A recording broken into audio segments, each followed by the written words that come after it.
is not a single mainstream institution in the United States today, not a single law firm, not a single bank, not a single investment bank, not a single newspaper, not a single cable TV station, not a single network news station, not a single university, not a single foundation, not a single big tech company that is not twisting itself into knots to try to find, hire, and promote as many Blacks as possible. There is not a medical school that is not extending massive racial preferences to admit as many remotely qualified Black applicants as possible. Again, there is no college graduating senior who is Black, who is applying to medical school and is putting his race down as white because he believes that there's white privilege and that being Black is a handicap. People come up to me all the time now about white males with perfect scores on their standardized medical admissions test, which is known in the United States as the MCATs. They have near perfect, if not perfect, MCAT scores. They are being rejected across the board by medical schools because they are white. Welcome to the New Flesh Podcast, the podcast you deserve. My name is Jonathan Asher, and with me is Ricky Allpike. Ricky, how is it? I was going to say hanging. Is that not appropriate? No, not really. Not really. It's not appropriate. It's hanging well. Is that well, that a good answer? Don't answer it. Don't answer it. Okay. Well, John, does your workplace have Black people in top positions? Well, it's kind of you and me. So either you're doing whiteface or I am. Well, we're in a tough position here. One of us has got to go, right? We've got to make room here, right? Yeah. So, yeah, I mean, there can't be three of us. There's got to be. So who goes? That'd be weird. I don't know. I think you should go. But if I told you 2 years ago, and I'm not even, don't stop joking. I'm not joking around now. Okay. If I told you 2 years ago that whatever you were doing, that Heather McDonald would be talking to you and listening to your words and saying your name back to you and stuff, what would you say to me? I'd say, what have you been smoking? Well, correct, because I cannot believe Heather McDonald's on the show. I know. Well, when we started this podcast, she was on the top of my list. I'm like, if we ever got big enough, if we ever got successful enough, or whatever, like I'd love to talk to Heather. Yeah, I'm blown away, and so yeah, I mean, and it was everything I wanted it to be. Yes, so, yeah. Dear listener, you're gonna love this. Heather McDonald, incredible mind, a woman of great humor. Intelligent isn't even the right word. But a lover of art. Yes. Well, that's what I love. We got to talk a lot about something that's dear to my heart, and that's classical music. I know. Just flip through some of these newspapers and blogs. Where's the art? No one's talking about it. It's like it didn't happen. Now, we always tell you the truth here at the New Flesh Podcast, and the truth is we need your help. We need you to leave us a rating or review wherever you listen to the show. We're also on YouTube, so please subscribe to our YouTube channel and leave a comment about a show you liked, or perhaps one that you didn't.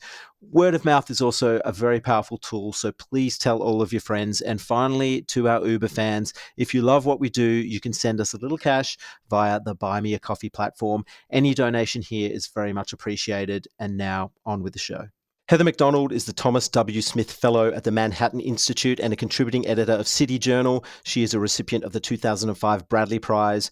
McDonald's work at City Journal has canvassed a range of topics, including higher education, immigration, policing and racial profiling, homelessness and homeless advocacy, criminal justice reform and race relations. Her writing has appeared in the Wall Street Journal, Washington Post, New York Times, Los Angeles Times, The New Republic, and The New Criterion. Her books include The Burden of Bad Ideas, Are Cops Racist?, The War on Cops, and most recently, When Race Trumps Merit, How the Pursuit of Equity Sacrifices Excellence, Destroys Beauty, and Threatens Lives. Heather, welcome to the New Flesh. It's an honor to be with you, Ricky and John. Thank you so much for having me on. So, Heather, I'm so excited to have you on the show. When we first started this podcast, you were the guest on the top of my list to interview. I'm a big classical music fan, so I hope we can talk a lot about that today. I think the first time I heard about you was when I saw a talk that you gave at Hillsdale College, and this was via YouTube, where you gave a hilarious account of some of the instances of college students trying to prevent you from giving campus talks. No doubt they're still trying to silence you, but I'd like to know how you've avoided cancellation when so many other academics are now lying dead on the battlefield, metaphorically speaking. Well, I don't take any credit for that. I'm not an academic, although I certainly aspired to for most all of my college career and long after. I can think of no greater privilege than being allowed to curate these great works of Western civilization. But the university kind of moved away from me, and I realized that I had been wasting my time on a very sterile academic theory. So I'm not in that environment. I'm brought in by semi conservative professors that are too scared to take on the college rabble themselves. And so they bring in these outside speakers who get the arrows thrown into them and they hobble off campus again. And the professors can go back with their head into the sand and allowing the hyenas of these narcissist, ignorant students to run the show. So it's a lot easier to survive outside of the university than inside the university. If I were a professor right now, I would definitely be facing a hard time speaking the truth about America's racial disparities. So it's like you're a mercenary. You're like SEAL team, a solo SEAL team. Exactly.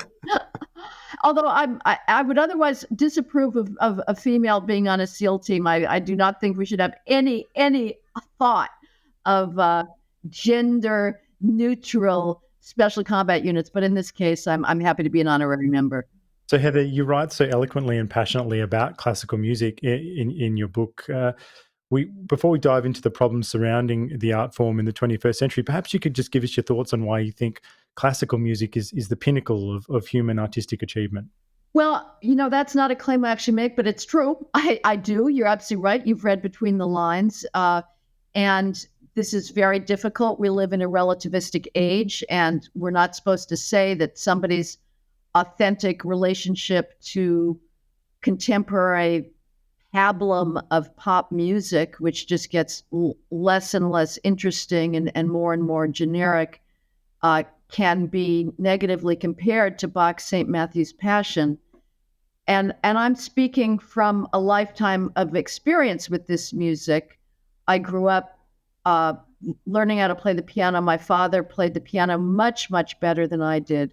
He played jazz in law school and in the Navy, but his passion was Chopin above all.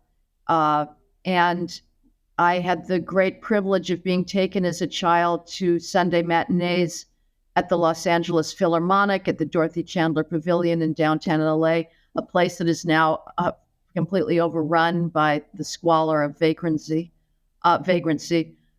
So I grew up listening to classical music on the radio. And my father's playing. He could play the Schumann Piano Concerto. I could not, in a billion years, think of playing the Schumann Piano Concerto. So it's in my ear, and I understand that for people now growing up, it is a very, very alien idiom. It is not present in the culture. It sounds effete. It sounds archaic. Although I do not understand how somebody listening, say, to Rachmaninoff's Piano Concerti, the second and the first, cannot be, even without any previous exposure, just blown out by the power of that erotic force and the just Niagara Falls type kinetic energy that is coming at you. But I can say from inside this tradition, having learned to understand the range of human experience that is being expressed through a medium of, I would say, unparalleled complexity that was allowed by the fact that the Western music tradition, unique among world music traditions, developed notation early on. That system of notation allowed for very complicated developments in harmony, in melody, that it contains depths of human feeling that I don't think are present in other traditions. And I love the American songbook. I think it is of a par, really, with Schubert and Mozart and its melodic gifts, and the sophistication of the songwriting of the lyrics is beyond belief. I love the big band sound. I grew up with acid rock in the 60s, so I'm not ignorant of these, but I do come back again and again to the sorrow, the terrifying erotic longing of Brahms' piano music. I just heard on the radio the final movement of Brahms' first piano concerto. I tend now to shield myself from the canon because I know it too well, and I don't want it to be completely turned into over familiarity. So I tend to turn off the music that I know immediately when I hear it, but for some reason I stayed with this. I'm sorry. Your listeners should go now, right now, and listen to the third movement of the Brahms first piano concerto, and then listen to the whole thing, and then listen to the second piano concerto. If you can survive that exposure of one man's erotic sensibilities and sorrows and not be moved to the very fundament of your being, you're missing out. And you should start cultivating your ears so that you can interpret that. So that's all I have to say. I mean, and Chopin, the Schubert song cycles, these are all works, and the terrors of the Bach St. Matthew's Passion, which I mentioned before, that will bring you to tears with the cathartic experience. I know that I'm speaking from within a tradition, but I can just tell you, I'm not alone. Some of the greatest minds have felt that this is an expression of humanity at its most eloquent and sweeping. Well, that's one way of putting it, Heather. Another way of putting it is perhaps it's just white supremacy, is what I was thinking. So, what was I missing? Of course, God.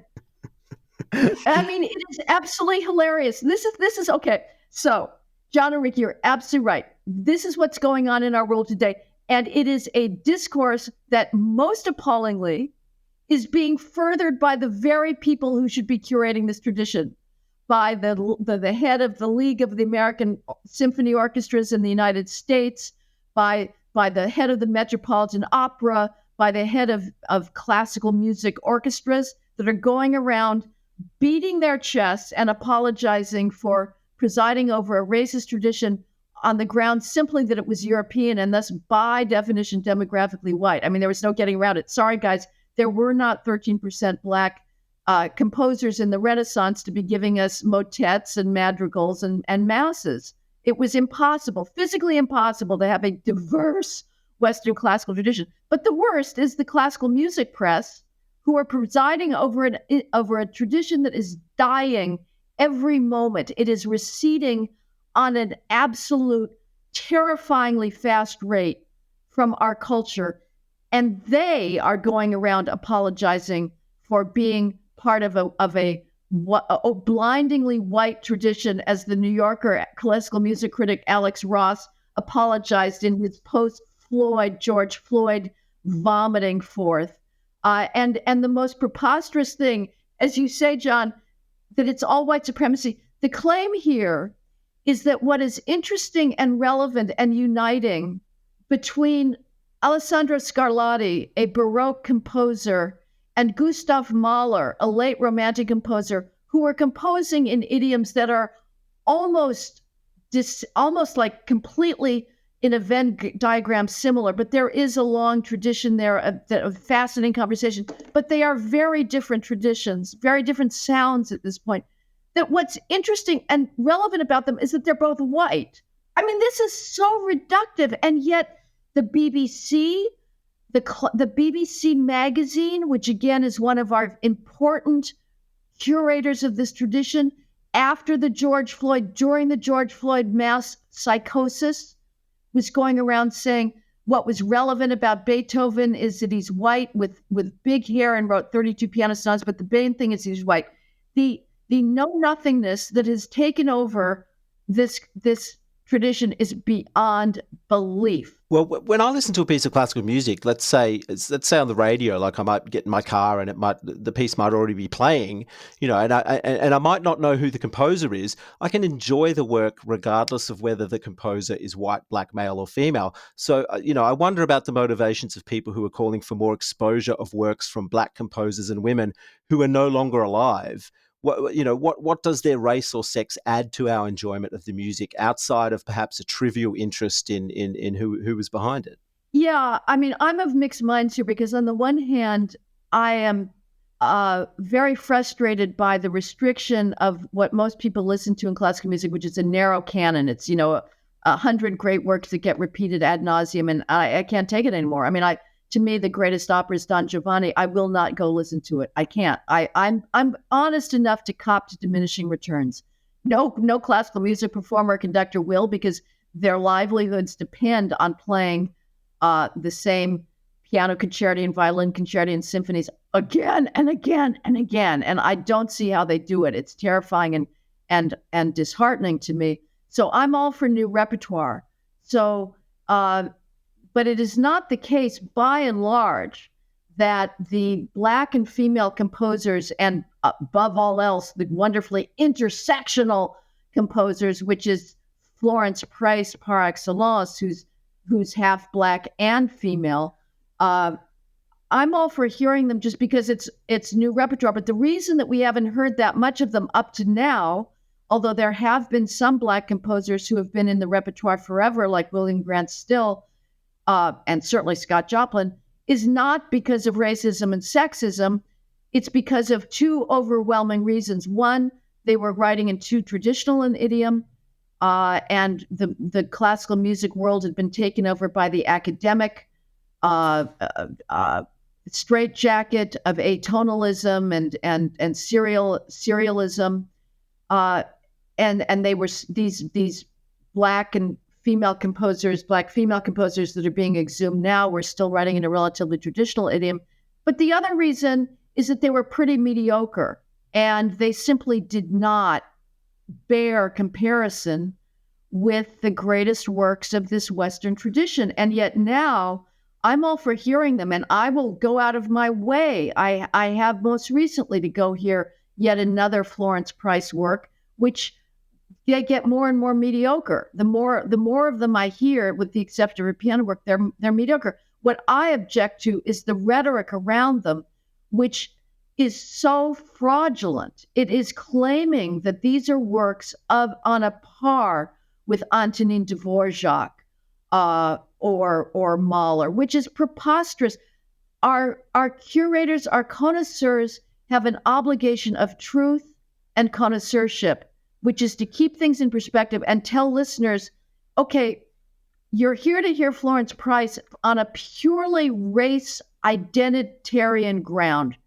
And when everybody goes nuts in applause after the latest Florence Price chestnut that's been dug out, it's only for racial grounds. It has nothing to do with musical grounds, and it's frankly condescending. I mean, it's like clapping for the dog who's walking on its legs because he can do it.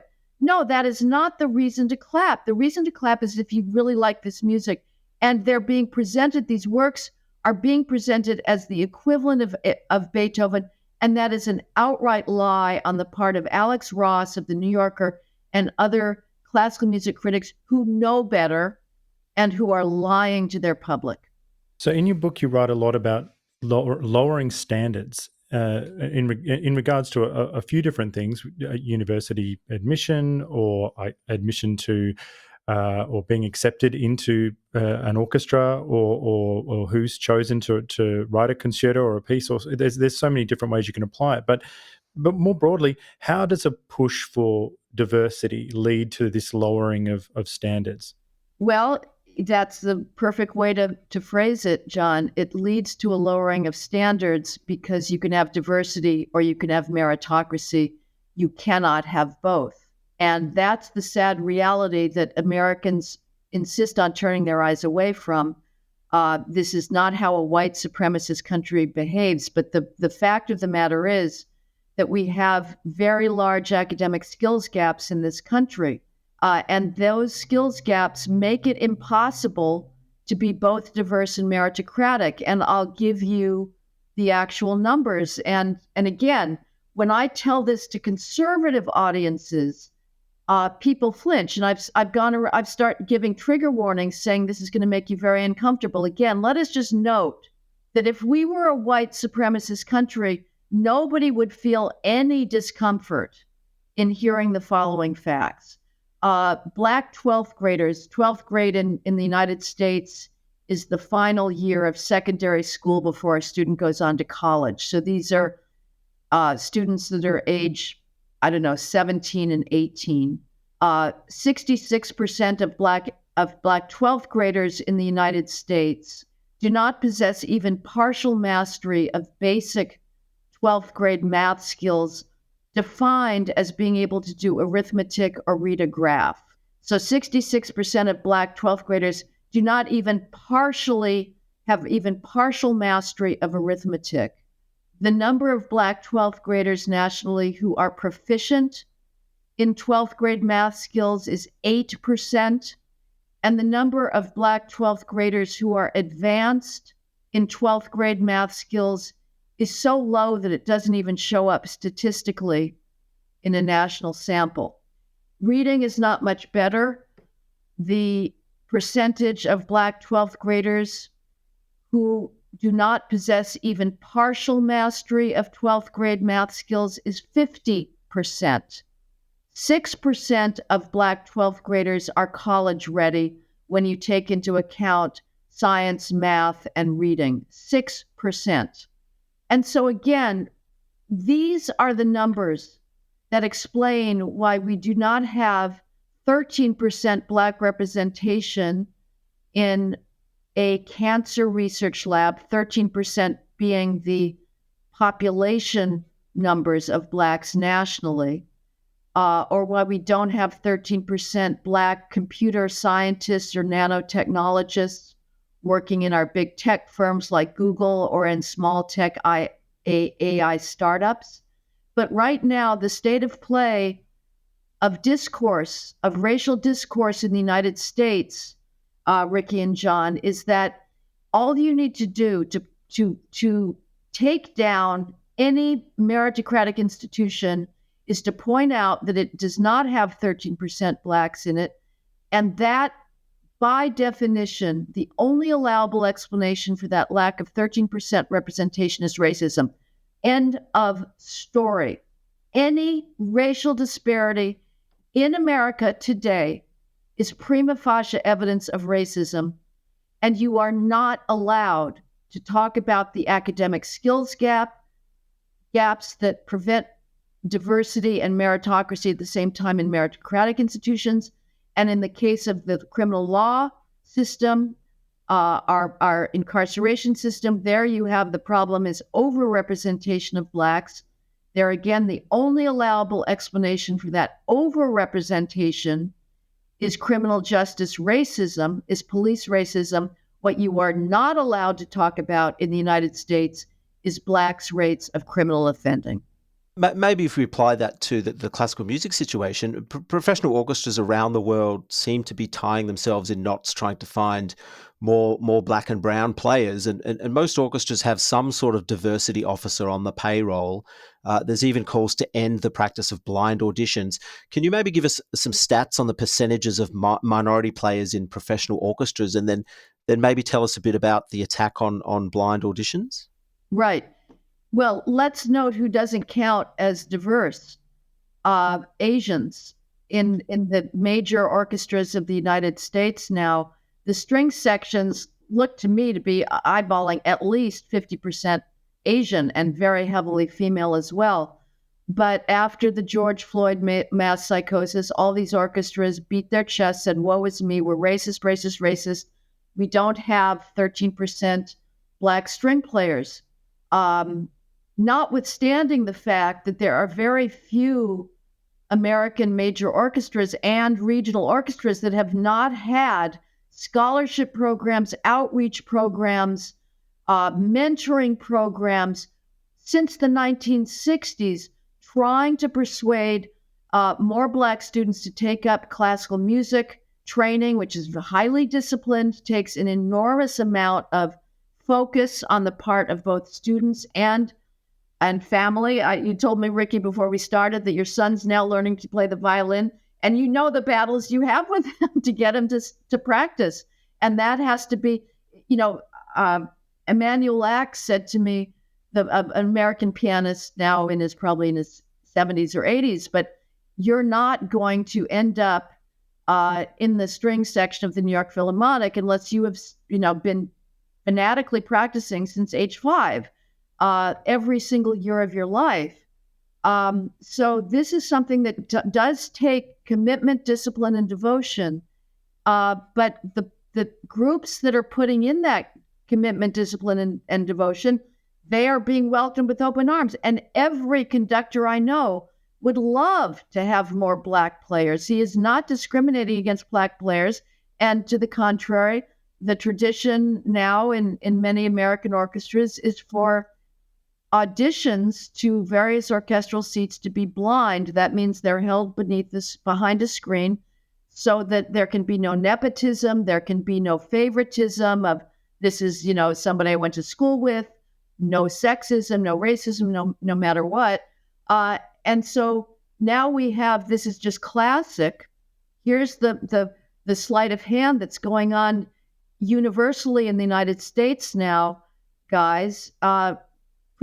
Selection procedures that by definition cannot be racist because they're automatic, they're computer generated, or it's impossible to know the identity.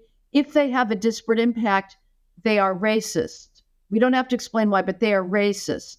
And so that's true for, red light cameras. Red light cameras do not know who they're fingering for speeding a red light, running a red light.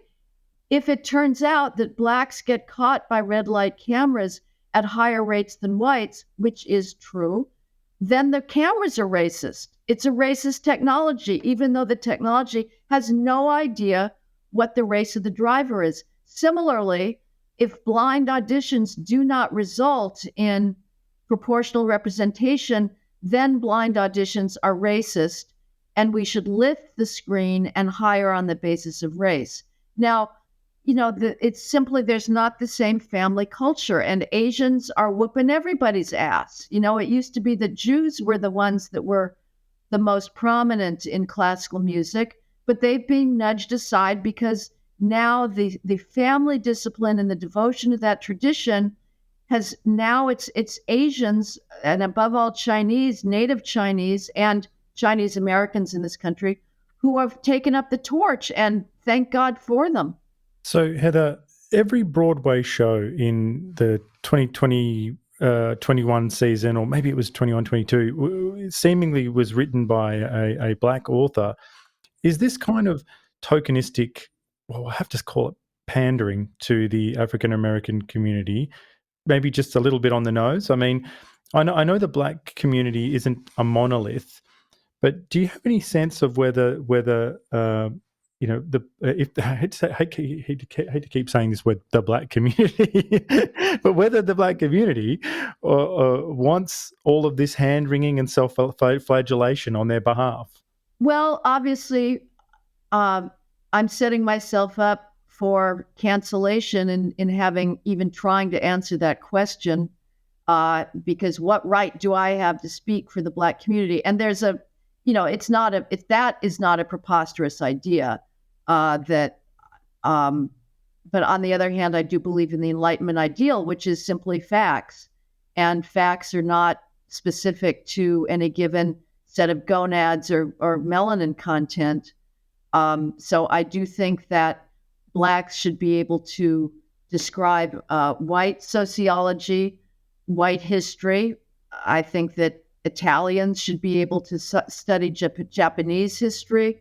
That there is not a racial or national essentialism that limits knowledge to groups that somehow claim some affinity for it. So with the caveat that I am opening myself up to the charge of some sort of it wouldn't be cultural appropriation, but some sort of supremacy.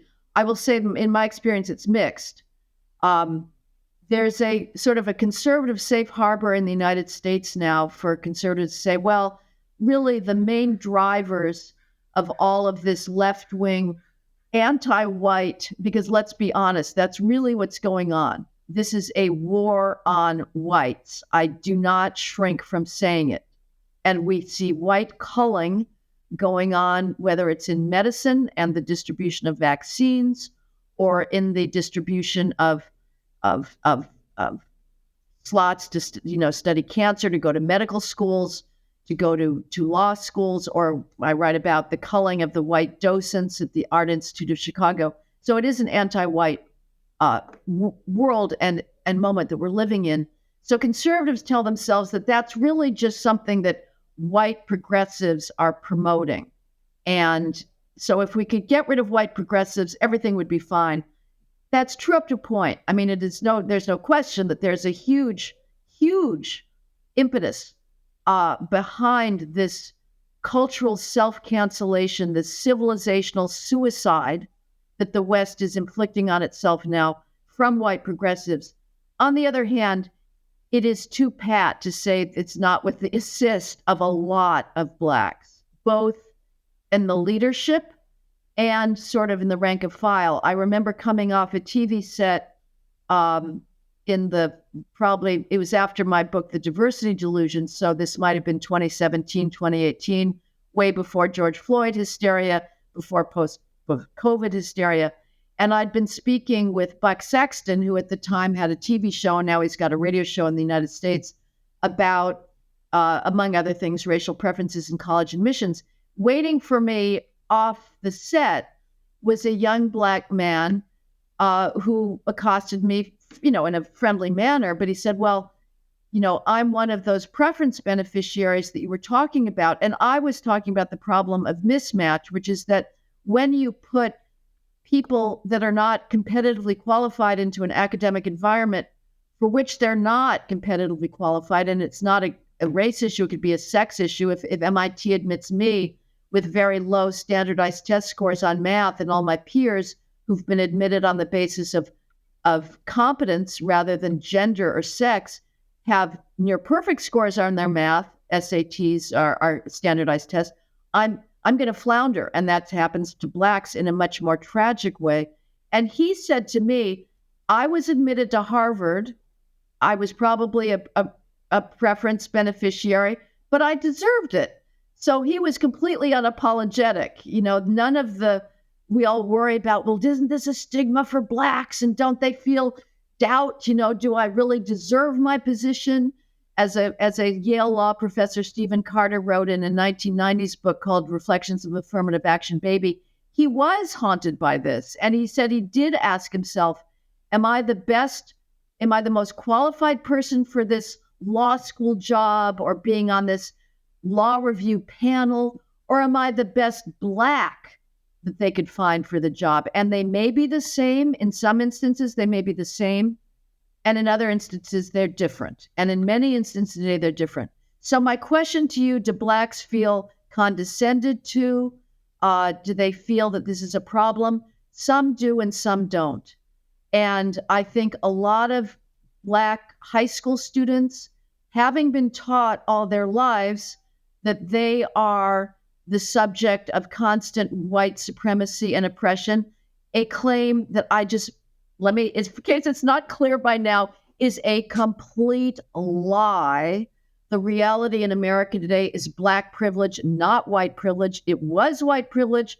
That was our reality, but that is not the reality today. No college senior, no Black college senior, no white high school senior that is a college applicant. I am making a lot of mistakes. Let me start over. You can retape this one. A Black high school student applying to college is never going to put his race down as white, ever, because he knows that being Black gives him a massive advantage. And there's a lot of Black students who feel that they are entitled to that advantage, and it gives them not a single lost night of sleep. to know that they are being preferred above more qualified whites and Asians all the time. So, Heather, you've said the word that I wanted you to say in this interview, and that is black privilege, which I think might be the most world-ending word that you could say in the current context. Imagine just walking into the Guardian or the New York Times or something and just saying, "Everyone, hold down," and just say "black privilege," and just see what happens after that. So you need to expand, please.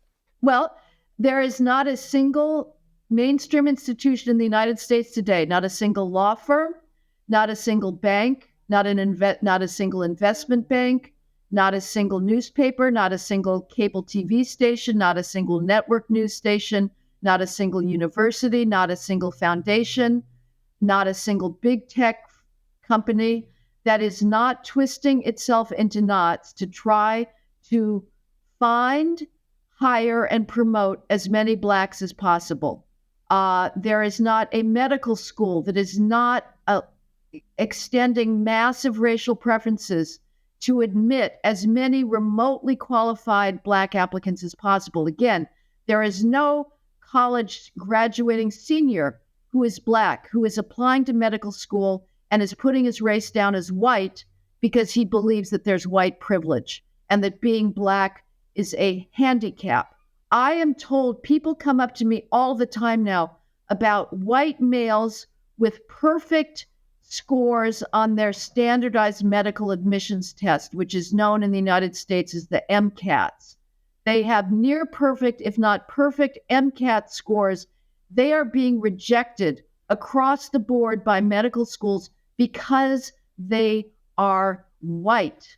If they were Black with MCAT scores, perfect MCAT scores, not only would they have a daily delegation from the Harvard and Yale and Stanford and Penn medical schools coming to their doors, offering them foie gras and, I don't know, concubines to get them to apply. They would be given like scholarships that far exceed the cost of tuition. They would be given, we will start you a 401k right now, a retirement fund. I mean, the idea that Blacks are being discriminated against is absurd. And we have it on record. The medical journals are deciding they're going to publish people based on race. They're deciding who gets hired on the basis of race everywhere. Good luck. You go try being a normal heterosexual, take out normal, heterosexual white male today and apply for a job. You are at the bottom of the list. We have been told by the heads of our universities, on the one hand, they say racial preferences don't exist. And if you say racial preferences exist and you're a faculty member here, you will be fired. That's what's happening to Amy Wax. And we're all supposed to get into college and then pretend that we're on a meritocratic basis. And if students say, well, maybe you're here because of racial preferences, they will be a pariah. They will be the object of a campaign of hatred and elimination and stigma.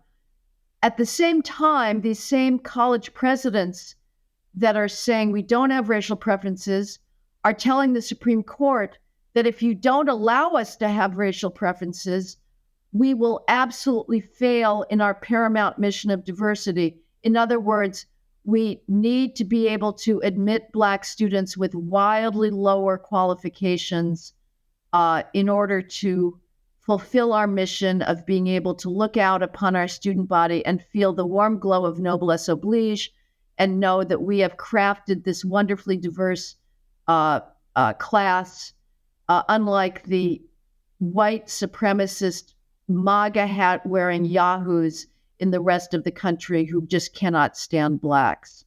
How come we don't talk about the moral hazard here or in creative circles of what this setting of considering your immutable characteristics as primary, like in my experience, I know people who work in television and whatnot, and the sort of Hunger Games atmosphere that this that this creates is quite ugly. The way that they all have to do diversity statements and write about, and often some people write things like, "Oh, I came to this country and I couldn't speak the language," and then they get to the end and they get rejected, and they get rejected because they came from Italy or they came from Macedonia, for instance, and they're the wrong kind, they're the wrong one, So, and you find people doing this sort of family tree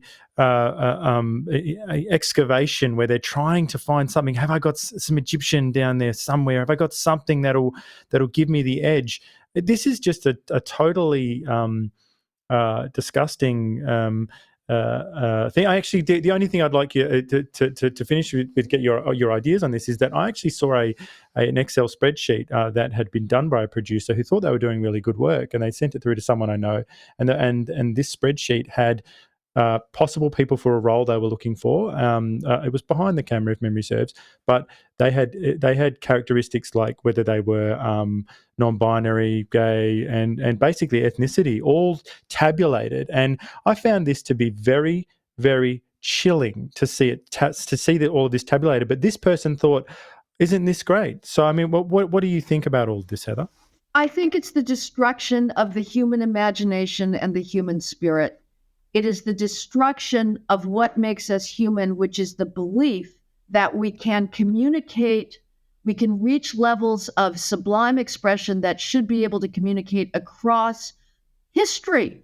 I mean, I'm still shaken to the core by the Oresteia of Aeschylus, a 5th century Athenian playwright who wrote a trilogy about the evolution of justice away from a tribal system of endless retribution and revenge. This work scares me to the core with the chthonic forces that it releases. That was written in a very different world. And yet art can teach us about what it is to be human. This idea that we have to read works that match the trivialities of our gonads and melanin is an utter cancellation of what art should be about. I do not have any interest in replicating my own pathetic, narrow identity in the works of art that I consume. I consume works of art in order to get out of my narrow self and to understand what other human beings have experienced, and above all, through the eyes of artists who have been have had a divine gift of expression, of language, or of paint, or of music that I will never, ever possess. And it is a function, this type of self-cancellation and self-hatred, the weird thing about it, John, is that it is uniquely Western. No other civilization on the earth today is going around canceling itself on the basis of its demographic history. China is not going around saying we can't listen to Chinese opera anymore because it was written by Chinese people. Nobody in Africa is apologizing for Black Africans creating Nigerian drum language. They're sure as hell not apologizing for their role in the transatlantic slave trade. I will pay reparations when Nigeria and Ghana pay reparations for their role in the slave trade, and for when their museums start having little puling wall texts next to their fertility gods and statues celebrating their warriors. When we hear about the child sacrifice victims and their genocide against neighboring tribes. No, we never hear that from other cultures. We hear celebration of accomplishment and achievement. Only the West is involved in this pathetic, groveling, and wholly unmerited effort to cancel itself. And your spreadsheets are bad enough in the arts, John. The diversity statement requirements of trying to justify one's work and art in diversity terms are bad enough in the arts and are completely contradictory to what art should be, but they're also going on in STEM. I have made the argument that it's not clear that Alfred Einstein would be hired today by any physics department if his diversity statement was not sufficiently compelling. He certainly would not get a federal grant from the American science agencies. Now you have cancer researchers that are spending more time trying to explain the demographics of their labs and to explain why they do not have 15% or 13% Black oncologists working for them than they do explaining cell signaling in nematodes. You cannot get a job in a STEM field today, whether it's in an academic setting, overwhelmingly, or in some big private firms doing cancer research, if you cannot come up with a diversity justification for your work. So we are willing in the West to slow down our scientific progress and say, well, I'm going to spend half my time mentoring so-called diverse high school students instead of working on trying to unlock the secrets of Alzheimer's disease. Sorry, it is not the comparative advantage of scientists to do so-called social justice, which is a phony term to begin with. It is not why they're there. They are there to do science. They are not there to atone for America's racial history, which I admit was a hypocritical history. America was profoundly hypocritical, and it was nauseating in its going around lecturing the rest of the world about its commitment to equality and equal rights and opportunity and freedom when it was on a daily, hourly, minute-by-minute basis oppressing Blacks and condescending towards Blacks and showing overall heartbreaking, gratuitous cruelty and nastiness to Blacks. That was our reality. It should not be whitewashed over, as I think some conservative histories do. It was our reality, but it is not our reality today.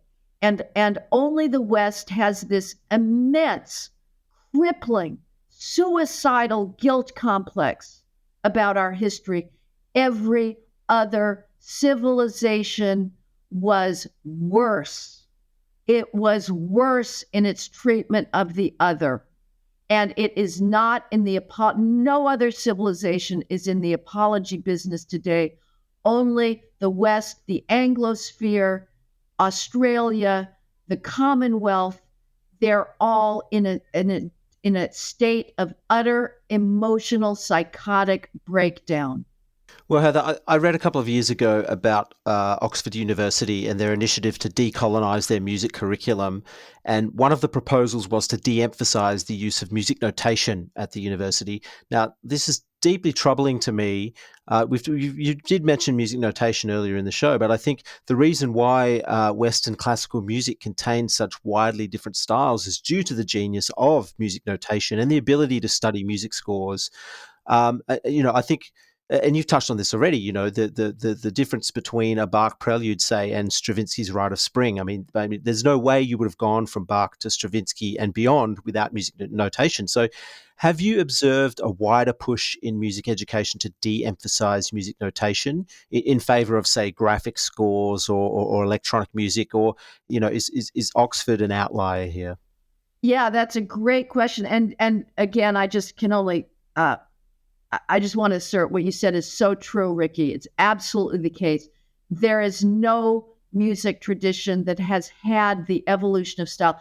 I think that the evolution of style in any field is the drama of human life. To understand what it took to get from Bach to Stravinsky, how many revolutions in feeling and expression that took, or to get from a medieval allegorical romance to the 19th century British novel, to get from a world where people thought it perfectly appropriate to talk about humans only in terms of allegories of these very generic characters that had no indicia of individuality. And yet, century by century, we start developing an interest in individuals as individuals. I'm not saying that that's preferable necessarily to the medieval epic. It has its own strengths as well, but that is an amazing drama.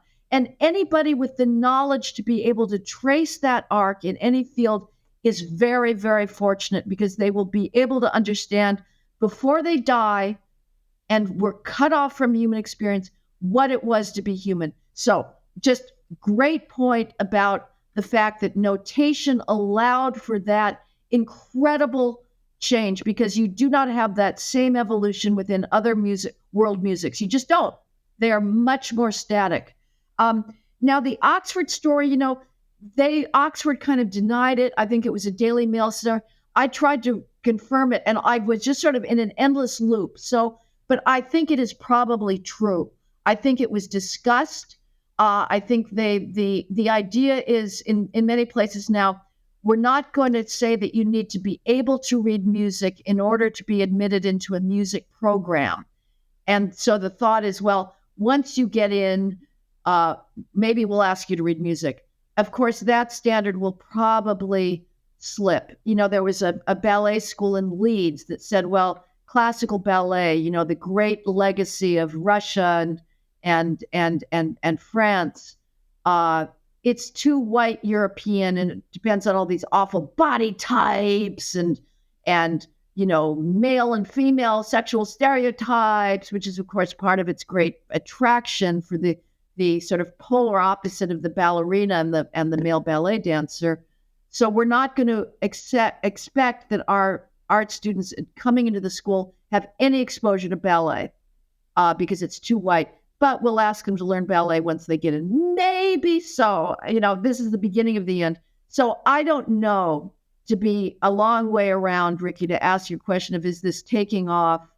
I do know that I write about in the book a so-called musicologist who's gotten all sorts of grants, high prestige grants, and is an editor of various musicology journals. He has written against the idea of Black academics having to give the sources for what they say, that is just too uptight and white supremacist in academic tradition, and that Black people should be able to talk among themselves in their wonderful folk idioms without having to give any kind of scholarly citation forms. So that's sort of a parallel track to what may be going on. Well, I've had some actual practical experience in this sort of area. I studied music and composition, and at the college I went to, I've actually seen a lowering of standards, in particular with the admission of young composers into programs. And I think this was down more to financial reasons, because they could bring in, they could swell the student population if they brought in a lot of aspiring, say, film composers or video game composers who perhaps were very good at creating electronic music using samples, using computers, using keyboards, but couldn't notate music, who then, aspired to be, big Hollywood film composers who would be let in to the college to study. And what was problematic there is what they were aspiring to was to be film composers, and most successful film composers have a very deep history and love of classical music. People like Howard Shore, who is one of my favorite film composers, and others, they know that the classical music repertoire, they know how to write for a string section, they know how to write for an orchestra, they know how to conduct. Whereas these kids that are coming in, although they may aspire to it, they don't have the tools to do that sort of work. I mean, how much do you think that plays into it? That it's more a financial thing, that colleges want a bigger population. Let's take in all the composers we can.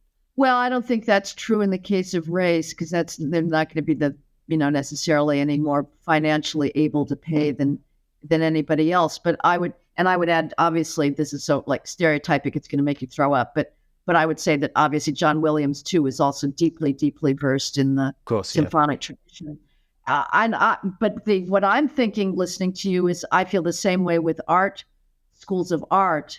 We have given up on the idea of craft across the arts.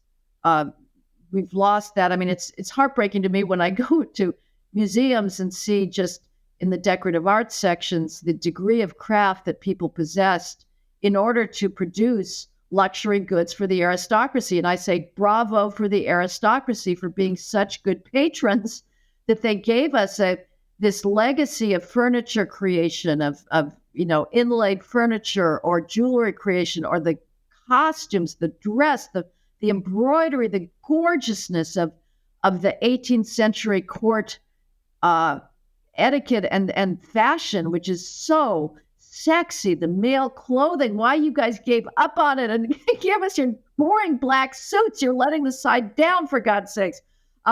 But just what people could do when there were still crafts unions, it's just incredible. And now the people that are being admitted to art schools, they cannot draw. As far as I'm concerned, you cannot claim to be an artist unless you have hand-eye coordination. It is the basis of being able to see. To be an artist is to be able to see the world, and you learn how to see by trying to draw it. Ruskin understood this. The purpose of his writing and of his art was to see the world as it is. And now you have these frauds that think they're an artist because they do an installation that consists of some used tampons thrown into the middle of a room with a video loop being shown endlessly of some woman screaming and then some twine pulled around. There's no craft. You don't master any craft to do that. It's all a joke. And it's the rise of frankly, of the democratic impulse, which is that there is something offensively elitist about people that are good. There are good artists and there are people who have no artistic skill. Sorry, guys.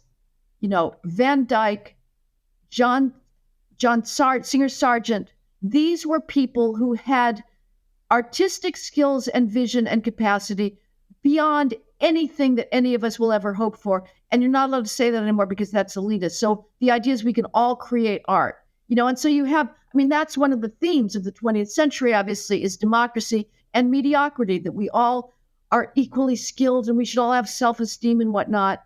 And so our remaining meritocracy was in STEM that still honored that there are some people who are superior in physics and math. Well, the problem there is that the most superior ones are male, the people at the highest end of the spectrum, and that the lowest end of the spectrum are male. So we can't allow that any longer. And we also have the huge racial gaps. So now we're tearing down even that last bastion that recognized that there are differences in innate abilities and accomplishment, because we are in a leveling mood that has been true of us for a long time, but the race angle has made it even more pernicious. And I just want to, as a non sequitur, there was one thing you said earlier that I want to refer back to.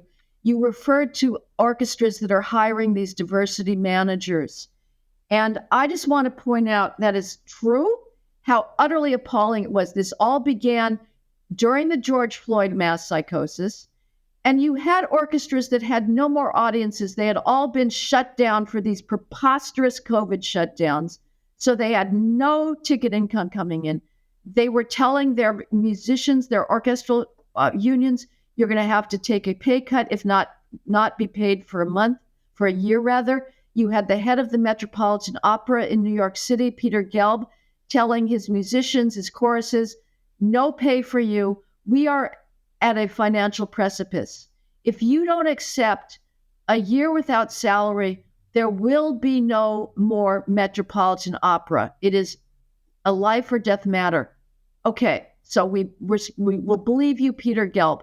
At the same time, General Manager Peter Gelb of the Metropolitan Opera hires the Met's first diversity, equity, and inclusion officer, a dean of the Harvard Law School.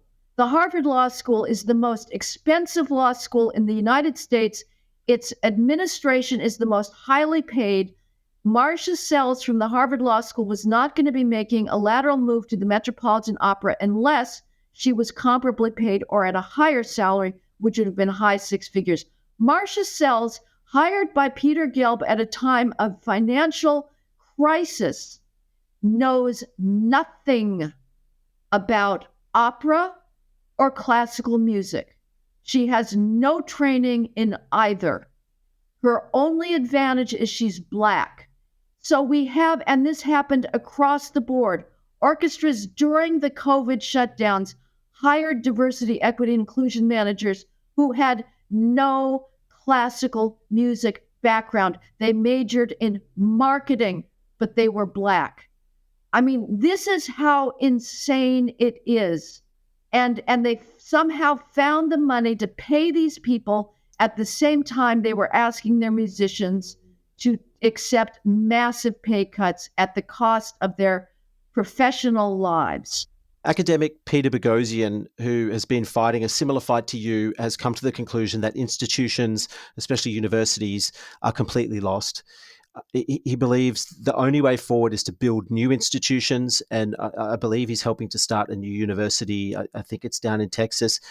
Do you share his view, or are you hopeful that academic institutions can be reformed? Well, that's a very tough question because, again, my life was, I aspired to be an academic. I can think of nothing more glorious than to be allowed to sit in the library stacks and read literature. And I believe in the humanities, and I am very, very reluctant to pull the plug because universities have been the seat of the humanities for centuries now. But I'm really inclining towards Peter Boghossian's view.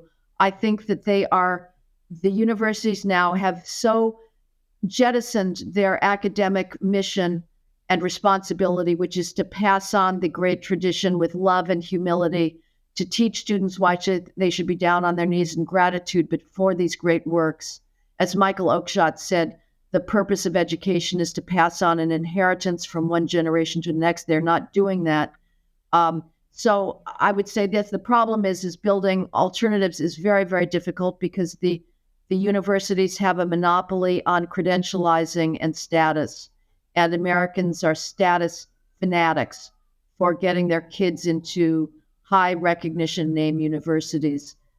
So it's very tough, and you have a chicken and the egg problem where, finding a faculty that is actually still immersed in the humanities when that's not being taught for a new institution may be more difficult.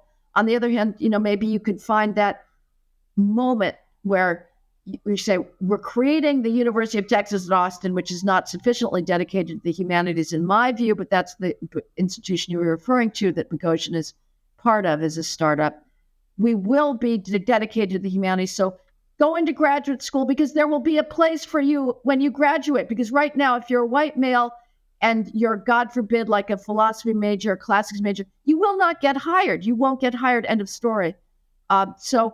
So it's a tough thing to figure out the alternative institution. But another reason why it's very hard to think they can be put out of existence, which they should be, I have an article coming out in City Journal, a conservative hedge fund manager, billionaire, really rich, named Ken Griffin, was in Chicago. He moved from Chicago because Chicago is too left-wing for him, too anti-crime, too anti-police, too pro-identity. He just gave $300 million to Harvard, bringing up his lifetime of giving to Harvard to $500 million.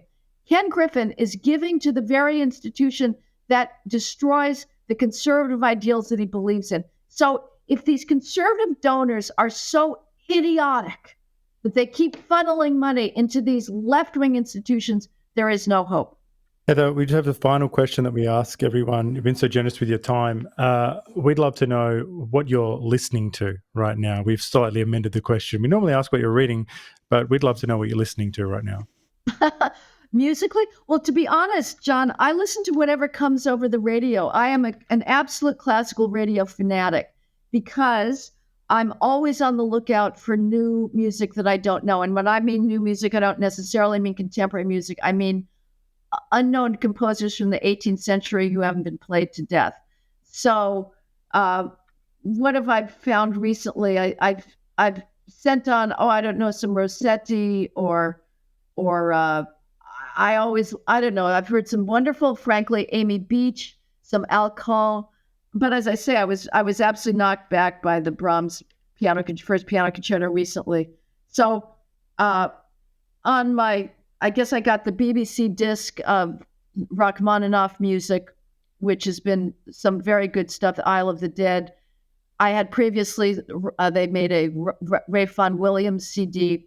The Sixth Symphony is extraordinarily powerful. It's like a runaway train, which is very different from my usual, not particularly admiring view of early 20th century British music, which can be rather bland and cloying as far as I'm concerned. But Ray Vaughan Williams can be absolutely a madman, hitting you with a propulsive full force that is a little bit scary, frankly. So I've been listening to that too.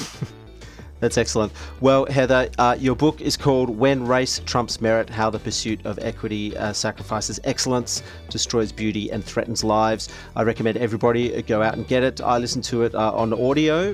It also existed on audio, so I had a great time listening to that. Heather, thank you so much for being on the show, and we would love for you to come back sometime in the future. Oh, I'd love that, Ricky and John, and a great conversation, and thank you so much for having me on. Thanks, Heather. This has been a dream come true. Oh, gosh, that's ridiculous.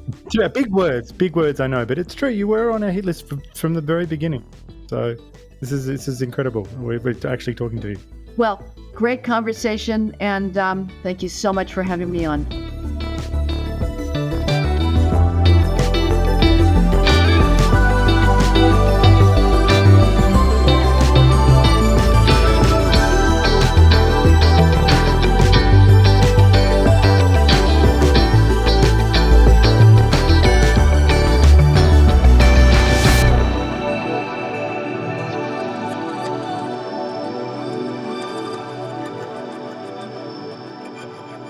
Thank you for listening to the New Flesh podcast. If you like our work, please consider rating us on Apple Podcasts or even writing us a review.